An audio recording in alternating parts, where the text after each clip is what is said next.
1877 cricket इतिहास का पहला इंटरनेशनल टेस्ट मैच इंग्लैंड और ऑस्ट्रेलिया के बीच मेलबोर्न क्रिकेट ग्राउंड पर खेला गया। इसे ऑस्ट्रेलिया ने जीता।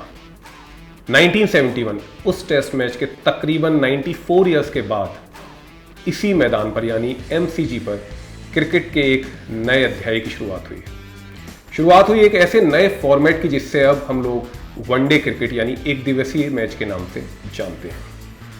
जिस वक्त ये मुकाबला हुआ था तब बहुत सोच समझकर ये मुकाबला नहीं खेला गया था, बल्कि मैनेजमेंट की कुछ मजबूरी थी जिसके तहत एक दिन का मैच कराना पड़ा था।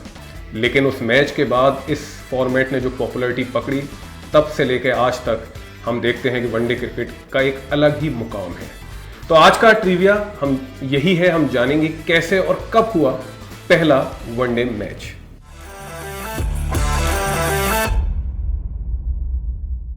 तो पहले वनडे मुकाबले की कहानी इंग्लैंड और ऑस्ट्रेलिया के बीच साल 1970-71 में हुई एशेज सीरीज से जुड़ी है। जी हाँ, ये बहुत ही पॉपुलर टेस्ट मैचेस की सीरीज होती है इन दोनों देशों के बीच में।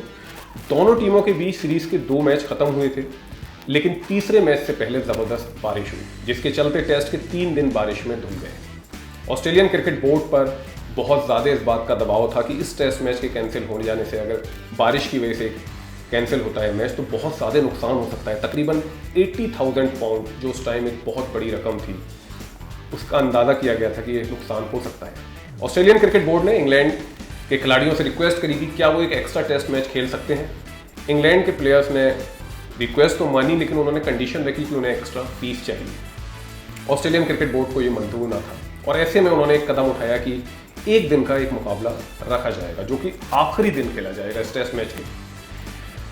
उस वक्त तक ये कोई तैयारी भी नहीं थी, तो जल्दी में एक स्पॉन्सर, एक टोबैको कंपनी थी रॉथमेस, जो कि एज ए स्पॉन्सर आई और जिन्होंने 5,000 पाउंड की एक इनामी राशि की घोषणा करी। मैन ऑफ द मैच के लिए भी 90 पाउंड का एक छोटा सा इनाम रखा गया।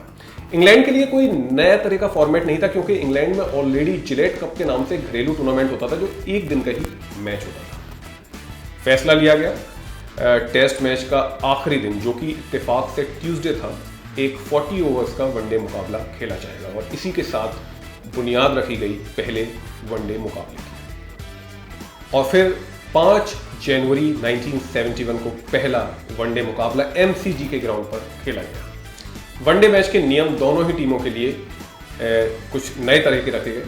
पहली बात, ये मैच 40 ओवरों का रखा गया और हर ओवर में 8 गेंद फेंकने पर फैसला हुआ। और इस तरह के जो लोकल मैच होते थे इंग्लैंड में, वहाँ 8 गेंदों का ही एक ओवर होता था। नियम इस तरह से बनाए गए कि दोनों ही टीमें सिर्फ एक पारी खेलेंगी और जो टीम सबसे ज़्यादा रन बनाती है निर्धारित 40 ओवरों में, उसे विजेता घोषित किया जाएगा। भले ही मौसम के अनुसार दूसरी टीम पूरी तरह से ऑल आउट हुई है या नहीं है, इससे कोई फर्क नहीं पड़ता। गेंदबाजों के लिए भी नियम बने कि कोई भी बॉलर 8 ओवर से ज़्यादा नहीं डाल सकता। 8x5 यानी अगर 5 बॉलर हैं तो 8x5, 8 ओवर से ज़्यादा कोई भी गेंदबाज बॉलिंग नहीं कर सकता। टीमों ने अपने नामों में भी थोड़ा सा बदलाव किए गए। ऑस्ट्रेलिया को ऑस्ट्रेलिया 11 कहकर पुकारा गया और इंग्लैंड को इंग्लैंड 11 कहकर पुकारा गया। और फाइनली मुकाबला हुआ ट्यूसडे के दिन, जो कि एक वर्किंग डे था और उम्मीद की जा रही थी कि बहुत ज़्यादा लोग नहीं आएंगे। लेकिन और अधिकारियों ने इस बात की चिंता भी थी कि अगर ज़्यादा लोग नहीं आए तो किस तरह से वो इस मैच से रेवेन्यू कमाएंगे। इस ऐतिहासिक मुकाबले को देखने दर्शक आएंगे नहीं आएंगे, बहुत ही चिंता का विषय बना हुआ था। ये मैच कितना सफल हो पाएगा या नहीं। उन्होंने ये अनुमान लगाया था कि करीब 20,000 दर्शक तो आसानी से अपनी मौजूदगी दर्ज करा ही देंगे। लेकिन कुछ अजूबा हुआ और क्रिकेट के दीवानों ने मैच अधिकारियों को गलत साबित कर दिया। मैच देखने के लिए 46,000 से ज़्यादा लोग ग्राउंड पर उपस्थित थे। बोर्ड ने ऑस्ट्रेलिया के महान बल्लेबाज सर डॉन ब्रैडमैन को मैदान पर आमंत्रित किया। वो आए और उन्होंने मैच शुरू होने से पहले दोनों ही टीमों को संबोधित किया, उनके खिलाड़ियों से मिले। ये बहुत बड़ी चीज़ थी कि सर डॉन ब्रैडमैन का मैदान पर मौजूद होना। मैच में ऑस्ट्रेलिया के कप्तान बिल लॉरी ने टॉस जीतकर इंग्लैंड को पहले बल्लेबाजी के लिए बुलाया। इंग्लैंड की टीम 40 ओवर भी नहीं खेल पाई और 39.4 ओवर में महज 190 रन बनाकर ऑल आउट हो गई। आदत नहीं थी शायद टेस्ट मैच से वनडे क्रिकेट में आए थे। 190 पर ऑल आउट हो गई। टीम के लिए जॉन एड्रिक ने सबसे ज़्यादा 119 बॉल्स में 82 रन की इनिंग खेली। ये वनडे इतिहास का पहला अर्धशतक था। इंग्लैंड के बल्लेबाज पूरी पारी में केवल 7 चौके मारने में ही सफल रहे, जिसमें से 4 अकेले जॉन एड्रिक ने लगाए थे। तो उस वक्त इतनी आदत नहीं थी कि कैसे चौके मारने हैं, तो सब कुछ नया था। ऑस्ट्रेलिया के लिए ऑफ स्पिनर एशले मैलेट और ओकेजनल लेग स्पिनर कीथ स्टैकपोल ने 3-3 विकेट अपने नाम किए। जवाब में जब ऑस्ट्रेलिया की टीम उतरी तो बहुत मुश्किल नहीं रहा ये टारगेट, और उन्होंने 34.6 बॉलों पे 5 विकेट से मुकाबला जीत लिया। ऑस्ट्रेलिया के लिए चैपल बंधुओं ने कमाल किया। इयान चैपल ने 60 रन बनाए, उनका साथ दिया डॉग वॉल्टर्स ने, जिन्होंने 41 रनों की अहम पारी खेली।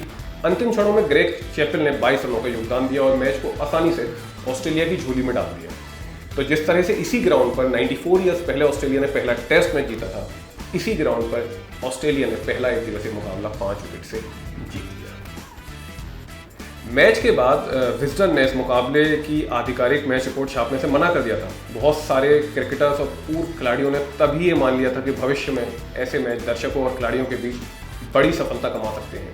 उन्होंने यहाँ तक सलाह दी थी कि आने वाले जितने भी 2 टीमों के बीच में दौरे हों, उसमें टेस्ट के अलावा वनडे सीरीज भी रखी जाए। मीडिया ने इस मैच को लेकर काफ़ी उत्साहित दिखी और एक बहुत ही पॉपुलर न्यूज़पेपर ने इसे वनडे टेस्ट का नाम दिया।